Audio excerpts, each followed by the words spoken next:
Lumarga na ang civilian mission ng Atin Ito Coalition sa Pag-asa Island para sa isasagawang concert at sea. Pero 2 barko ng Chinese Coast Guard ang naispatang umaaligid sa kanilang barko. Para sa update live na magbabalita mula sa West Philippine Sea, si Gio Robles. Gio? Cheryl, pasado alas 8 kaninang umaga nang maispatan ang 2 barko ng China Coast Guard. Ito yung may bow number 3306 at 21549.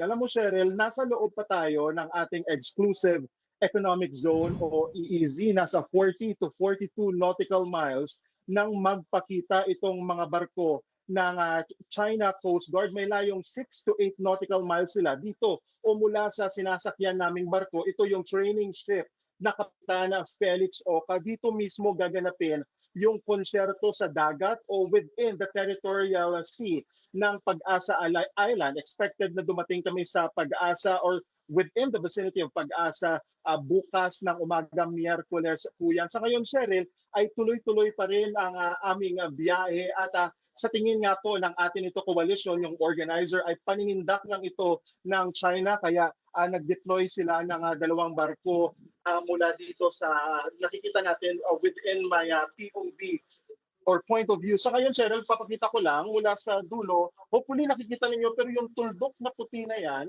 around this area, yan po yung CCG 21549. And then yung sa kabila naman, naroon yung isa pang barko, yung mas malaki, which is the 3306. Cheryl, marami yung isinaalang-alang yung mga organizers, lalo na yung safety, kaligtasan, namin lahat ito kasi karamihan kami ng sakay nitong Kapitan Felix Oca ay mga sibilyan. Nasa 150 or aabot pa nga ng 200 kabilang dyan yung mga volunteer, yung crew ng barko. Kasama na rin dyan yung mga magpe-perform gaya ng P-pop group na Horizon na kasama din namin dito ngayon sa barko. Alam mo, Cheryl, isa daw sa mga posibleng magbago yung ruta namin o just in case lang kailangan na i-abort, eh kung mas lumapit pa itong mga barko ng China at magsagawa ng dangerous maneuvers. Cheryl. Kailan ulit, Gio, yung mangyayaring concert at paano isasagawa ito?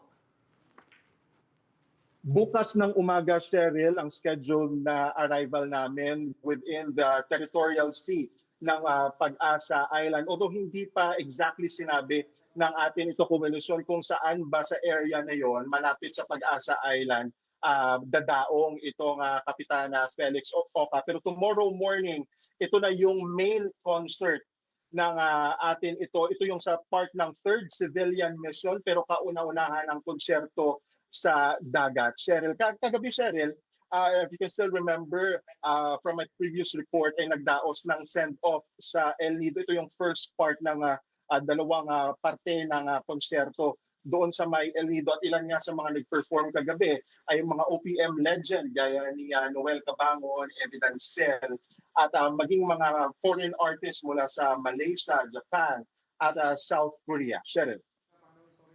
Alright, maraming salamat at mag-ingat kayo dyan, Gio Robles.